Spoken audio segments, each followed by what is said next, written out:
The last resort. Marcus Chen wiped down his prized chef's knife for the 100th time that evening, a habit that betrayed his growing anxiety.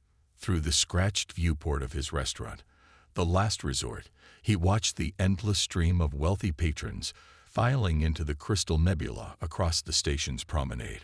Their newest advertising hologram boasted the most exclusive ingredients in the galaxy, complete with a rotating display of exotic dishes that made Marcus's modest Earth-style cuisine look positively primitive. The door chime interrupted his brooding. "We're closed," he called out, not bothering to look up. The station's day cycle was ending, and he'd already sent his small staff home. "Delivery for the Crystal Nebula," a gruff voice responded. "Their receiving dock is jammed. Station control authorized alternate delivery points." Marcus turned, his ex-military instincts firing warning signals. The delivery worker was Craxian, their characteristic blue scales glinting under the station's artificial lighting. But something was off about the way they held themselves. Too rigid, too alert for a simple delivery worker. Since when does station control authorize food deliveries through competing establishments? Marcus asked, his hand casually dropping to the knife's handle. The Craxian's inner eyelids flickered. "Special circumstances. High-value cargo." They gestured to a sleek stasis pod hovering behind them. "1 hour, maximum. The Crystal Nebula will send someone to collect." Before Marcus could protest further, the Craxian had already backed away, leaving the pod in his restaurant's entrance. The pod's control panel showed active stasis fields and life support readings. Life support. Marcus approached the pod carefully, his old combat training taking over. Standard food deliveries didn't require life support. He'd seen enough stasis pods during his military days to know this one was designed for sentient transport. The pod's outer casing was pristine, but Marcus spotted a hairline crack near the control panel. Through it, a faint crystalline light pulsed in a distinct pattern. 3 short bursts, 3 long, 3 short, an ancient Earth distress signal. "Well," Marcus muttered, reaching for the emergency release, "this definitely isn't dinner." The pod seal broke with a soft hiss. Inside, curled in a protective ball, was a being Marcus had only seen in xenobiology texts, a lumini, a crystalline species whose bodies naturally generated and conducted light. This one's surface was clouded, indicating severe stress, but their core still pulsed with a weak inner light. The lumini unfurled slowly, their crystalline limbs catching the light. Instead of a face, they had a smooth surface that rippled with patterns of light, currently displaying rapid, chaotic flashes that Marcus interpreted as panic. "Easy," Marcus said softly, raising his empty hands. "You're safe here." The light patterns stabilized slightly, forming more coherent shapes. Marcus wasn't fluent in lumini light speech, but he recognized a universal distress pattern. "Help," the patterns seemed to say. "Danger." "The Crystal Nebula," Marcus guessed. They were going to. He couldn't finish the thought. The lumini's light patterns confirmed his suspicion, displaying images of other beings in pods, being processed as ingredients. Marcus's jaw clenched. He'd heard rumors about certain high-end establishments serving exotic specialties, but he'd dismissed them as conspiracy theories. Now, with living proof literally glowing before him, his path was clear. "They'll be here in an hour expecting to pick you up," he told the lumini. "We have until then to disappear." The lumini's surface brightened slightly, hope mixing with fear in their light patterns. Marcus was already moving, his military training kicking into high gear. He grabbed his emergency go bag from behind the bar. Old habits died hard, and began quickly but methodically shutting down the restaurant's systems. As he worked, his mind raced through options. The station had hundreds of service corridors and maintenance shafts, many of which he'd mapped out when he first opened his restaurant. Old soldier's paranoia. His staff had teased him. Now that paranoia might save a life.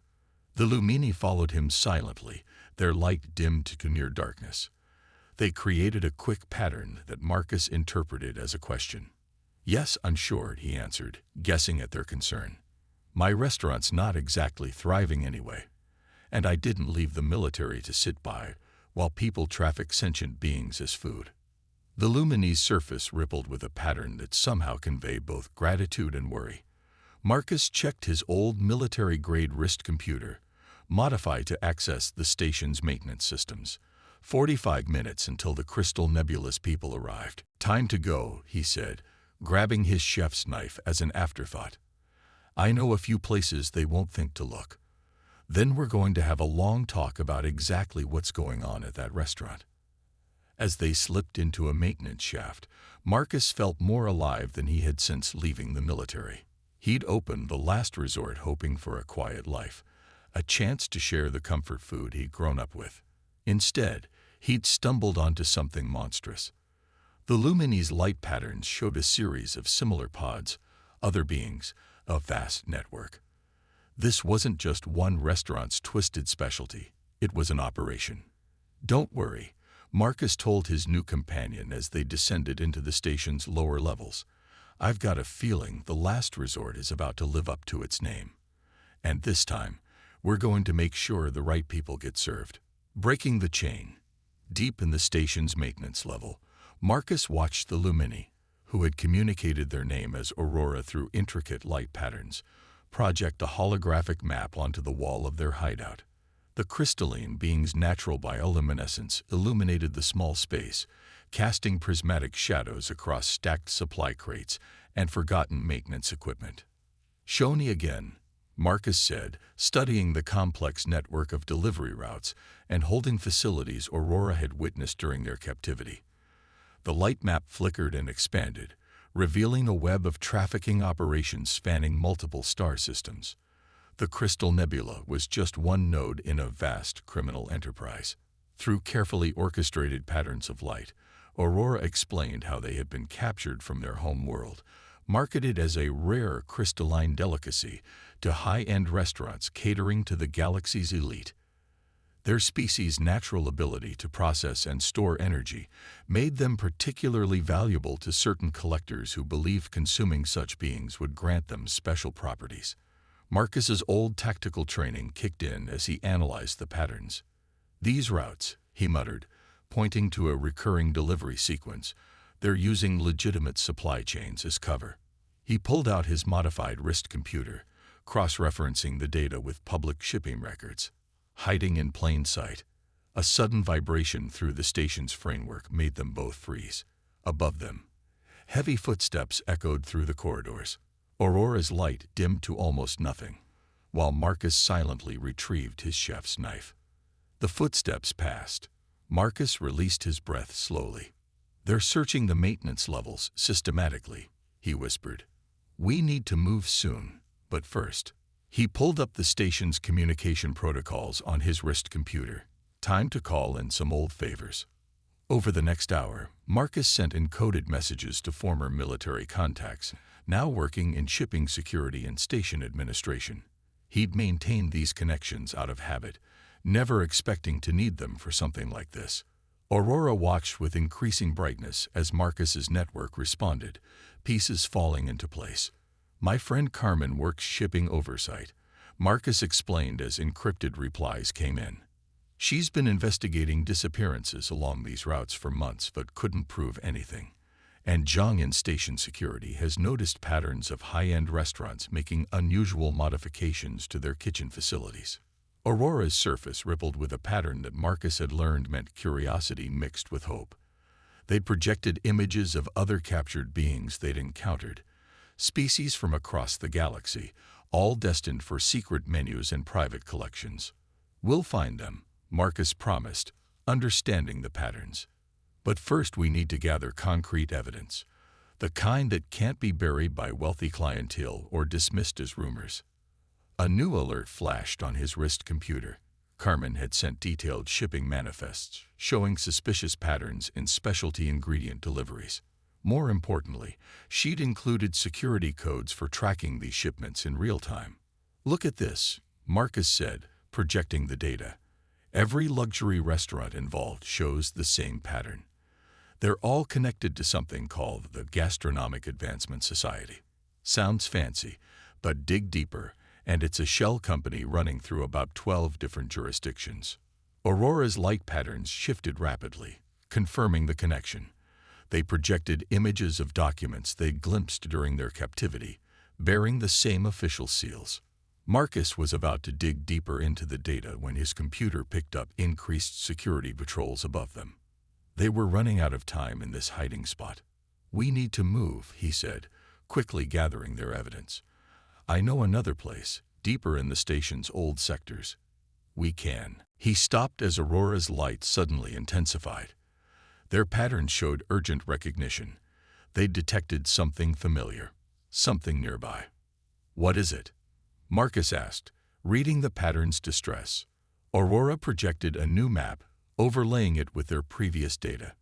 There, just 2 levels below their current position, was a storage facility supposedly used for temperature-sensitive cargo. But Aurora's patterns told a different story. They could sense others of their kind nearby, their crystalline resonance faint but unmistakable. Marcus checked his computer's scans of the area. The facility's power consumption was far higher than needed for simple cargo storage, consistent with multiple stasis pods. His jaw clenched as he cross-referenced the facility's registered owner. Another shell company connected to the Gastronomic Advancement Society. "A holding facility," he growled. "Right here on the station." He looked at Aurora, whose light patterns showed a complex mix of fear and determination. "How many of your people can you sense?" Aurora's response was clear. "At least 5 others, plus several beings of different species, all waiting to be processed and shipped to various exclusive establishments across the galaxy." Marcus knew that attempting a rescue would exponentially increase their risk. The smart play would be to get Aurora to safety, compile their evidence, and let the authorities handle it. That's what his military training suggested. But as he looked at Aurora's hopeful light patterns, he remembered why he'd left the military and become a chef in the first place: to help people, to provide comfort and sustenance, not to turn away from those in need. "Okay," he said, already adjusting their plans. "We're going to need supplies, and I'll have to call in a few more favors. But first," he pulled up the facility's schematics on his computer, a plan already forming. "Let me show you why every good chef knows that timing is everything." The rescue. Marcus stood in the dimly lit maintenance shaft, studying the security feeds he'd managed to splice into with his wrist computer. Above them, the station's nighttime cycle was in full effect, but the holding facility's systems showed steady activity. Aurora hovered nearby, their crystalline form dimmed to bare minimum luminescence, projecting occasional tactical information through carefully controlled light patterns. 6 guards, Marcus whispered, watching the patrol patterns. Automated security systems. And he frowned at an unusual energy reading. Some kind of dampening field, probably to mask any energy signatures from the captives. Aurora's light patterns confirmed his suspicion, showing how the field had kept them from detecting their imprisoned kindred until they'd gotten this close. The patterns also conveyed a growing sense of urgency. The longer they waited, the more likely some of the captives would be moved. "Agreed," Marcus said, understanding their concern. He checked the supplies they'd gathered. Station maintenance worker uniforms, borrowed from a storage locker, security bypass modules from his military days, and most importantly, a special surprise he cooked up in the last resort's kitchen before abandoning it. "Remember the plan," he told Aurora. "We're maintenance workers responding to an environmental system alert. Once inside," he patted a container of what appeared to be common cleaning supplies. "We give them a taste of their own medicine." Aurora's surface rippled with what Marcus had learned was their equivalent of grim satisfaction. They'd helped him prepare the special ingredients in that container, a combination of common cleaning chemicals that, when properly mixed, would create a reaction that interfered with most species' optical sensors while being particularly effective against security systems. Marcus pulled on the maintenance uniform, its worn fabric feeling strange after years of chef's whites.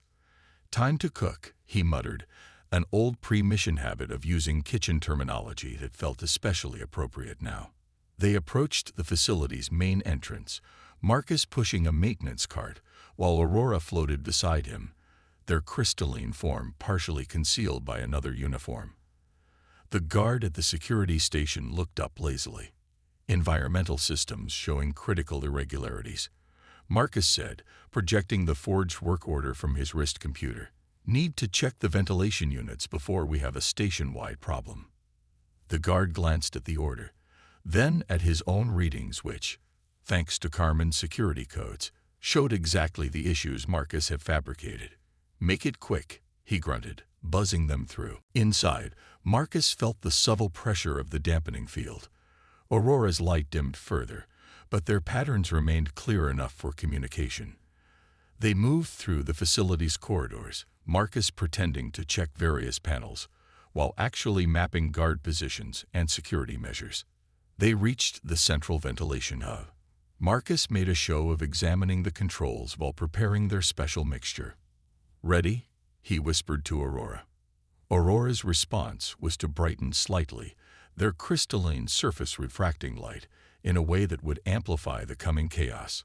Marcus input the final sequence into his wrist computer, triggering multiple environmental alerts across the facility. As alarms blared, he released their chemical concoction into the ventilation system. Within seconds, security sensors began failing, their readings scrambled by the carefully formulated compound. Guard stations erupted in confusion as their equipment malfunctioned. "Now," Marcus said, heading for the holding cells. Aurora accelerated ahead, their natural ability to process and redirect energy helping to overload security locks. The dampening field fluctuated as its systems tried to compensate for the cascade of failures. They found the first holding area filled with stasis pods similar to the one Aurora had been trapped in. Inside, various beings floated in suspended animation, all tagged with processing information and restaurant destinations. Marcus felt sick as he read labels marking living beings as menu items.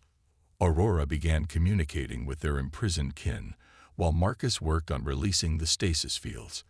The other Lumini were weak but responsive, their combined light patterns creating a complex symphony of relief and fear. "Transport's on its way," Marcus assured them, having arranged for one of his old military contacts to have a cargo shuttle malfunction nearby. "We just need tow." A security alert blasted through the facility's speakers. The guard change had come early, and the new shift had spotted the system irregularities. Their chemical smoke screen wouldn't last much longer. "Change of plans," Marcus announced, drawing his chef's knife. "We do this the hard way." Aurora and the other Lumini brightened in unified response, their combined light growing to almost blinding intensity. Marcus grinned, understanding their intention. Sometimes the best recipes required improvisation. The facility's corridors erupted in chaos as guards rushed to contain the situation, only to find themselves facing a coordinated group of crystalline beings who could generate and control light itself, led by a former military operative who'd spent years learning to orchestrate complex operations in high-pressure environments. The difference was, instead of coordinating kitchen staff during dinner rush, he was now conducting a symphony of light and shadow, turning the facility's own security systems against it. As they fought their way toward the emergency exit, Marcus realized he'd never felt more in his element. In the kitchen, timing and coordination were everything. And right now, he was preparing a dish that the Gastronomic Advancement Society would never forget. The escape. The maintenance tunnels echoed with alarm klaxons as Marcus led the group of rescued beings through the station's forgotten passages.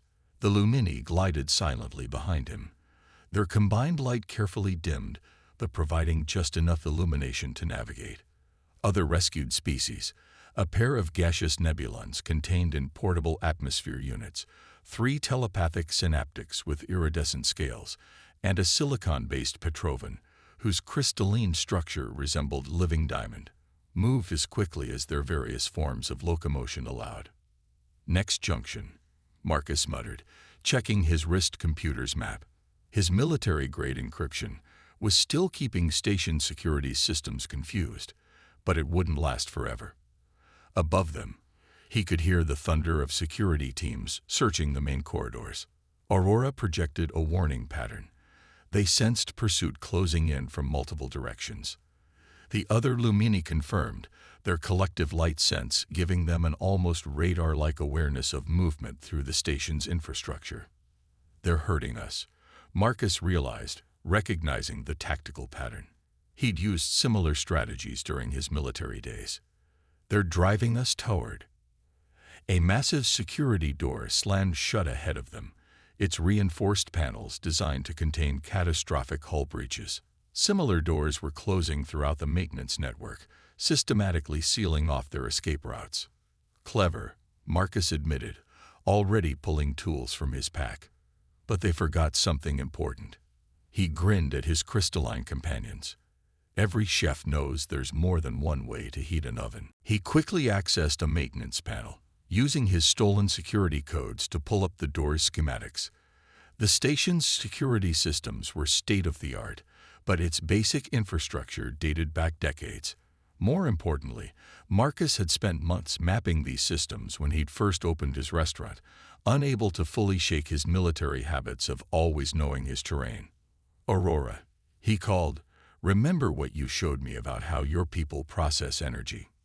Aurora's light patterns brightened with understanding.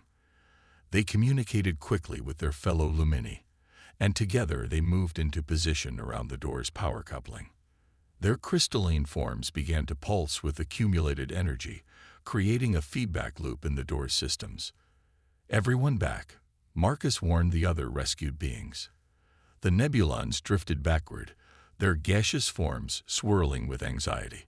The synaptics linked hands, their scales flickering with shared thoughts, while the Petrovans shifted their crystalline mass to shield the others. The door's systems overloaded in a spectacular cascade of sparks and blown circuits. As it ground open, Marcus heard shouts of alarm from station security. They hadn't expected their quarry to break through containment. "Move," Marcus ordered, leading them through. But as they rounded the next corner, his tactical training screamed a warning. The path ahead was too clear, too perfect an escape route. "Wait," he called, pulling a small canister from his pack. He rolled it ahead, and sure enough, it triggered a web of stun fields that would have incapacitated them all. Standard military containment procedure. He'd used similar tactics himself. Aurora projected a new map, combining the awareness of all the Lumini. They'd found another way, through conduits that were technically too small for maintenance access. But perfect, Marcus said, understanding their plan. He turned to the Nebulons. "How good are you at flowing through tight spaces?" The gaseous beings rippled their atmosphere units in what he took for enthusiasm. Of course, their natural form could seep through any gap. What followed was a masterpiece of coordination that reminded Marcus of his busiest nights in the kitchen. The Nebulons scouted ahead through the narrow conduits, their gaseous forms testing for security measures. The Lumini used their energy manipulation to create safe passages in the station's power grid, while the Synaptic's telepathic link kept their group coordinated without need for verbal communication. Even the Petrovan proved invaluable, their crystalline form able to refract and redirect security sensors. They emerged in a seemingly abandoned loading dock, where Carmen's malfunctioning cargo shuttle waited. But as they approached the ship, Marcus's instincts fired another warning. The dock was too quiet, too empty. His suspicion was confirmed as armed figures stepped out of concealment, elite security forces wearing the insignia of the Gastronomic Advancement Society itself. At their head stood a tall, elegantly dressed figure Marcus recognized from promotional materials. Valdor Kane, owner of the Crystal Nebula and prominent member of the Society. "Mr. Chen," Kane said smoothly, "you've disrupted a very delicate operation. Do you have any idea how much those specimens are worth?" "They're not specimens," Marcus replied, his voice hard. "They're people." "They're inventory," Kane corrected, "property of the Society." Did you think we wouldn't have contingencies for situations like this? That we haven't dealt with bleeding hearts before?" As Kane spoke, Marcus noticed something interesting. The Lumini were communicating in subtle patterns, coordinating with the Nebulons and Synaptics. The Petrovan was slowly shifting position, their crystalline form beginning to resonate at a specific frequency. "You know what your problem is," Marcus said, carefully keeping Kane's attention. "You spend so much time thinking about exotic ingredients." He smiled. "That you forget the basics of good cooking." Before Kane could respond, chaos erupted. The Lumini unleashed a synchronized burst of energy that overloaded every electronic system in the dock. The Nebulons expanded explosively from their atmosphere units, creating a blinding fog that the Synaptics filled with psychic static. The Petrovan's crystalline form amplified and reflected it all, turning the loading dock into a maelstrom of light, gas, and psychic energy. In the confusion, Marcus moved with military precision, disarming the nearest guards while making sure each rescued being made it safely aboard the shuttle. Years of coordinating kitchen staff through dinner rush had taught him how to direct multiple elements in chaos. This was just a more intense version of the same principle. As they lifted off, breaking away from the station, Marcus looked back at his former home. The last resort was back there, probably already being torn apart by society's security. But looking at the beings he'd helped rescue, he knew he'd never regret his choice. "So," he said, turning to his unusual crew, "who's hungry for some real food?" A new recipe. 3 months after their escape from the station, Marcus stood in the kitchen of his new establishment on Nova Terra, Earth's most diverse colony world. Through the serving window, he could see Aurora and the other Lumini creating spectacular light displays that delighted the dinner crowd. The Nebulons had become masters of molecular gastronomy, their natural ability to manipulate gases perfect for creating exotic but entirely ethical food presentations. The Synaptics worked the front of house, their telepathic abilities ensuring perfect service, while the Petrovan had found their calling as a sous chef, their crystalline form impervious to heat and capable of precise temperature control. "Order up," Marcus called, sliding a plate of his signature Earth-style comfort food onto the pass. But before the Synaptic server could collect it, his wrist computer chimed with an urgent alert.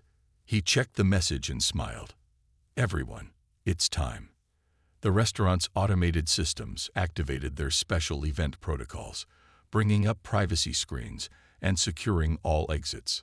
The diverse crowd of regular patrons, humans and aliens alike, knew what this meant. They were about to witness another broadcast. A holoscreen materialized in the center of the dining room, displaying the logo of the Galactic News Network. The headline scrolled across the bottom. "Breaking. Gastronomische Advancement Society Leadership ARESTD in Massive TRAFFs KENG Sting." The report detailed how evidence provided by anonymous sources had exposed the Society's vast network of illegal trafficking and exploitation. Camera feeds showed Valdor Kane and other Society leaders being led away in custody. More importantly, rescue operations were underway at dozens of processing facilities across multiple systems. The investigation began, the reporter explained, after a dramatic escape from Starbase 47 led authorities to uncover evidence of widespread trafficking under the guise of exotic cuisine.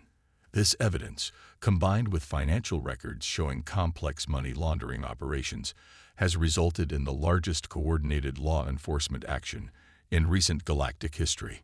Marcus watched with satisfaction as the report continued, knowing that Carmen and his other contacts had ensured the evidence reached the right people.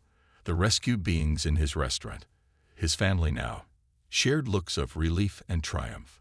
They had all contributed to this moment, using their unique abilities to help gather and transmit evidence while staying ahead of society assassins and bounty hunters.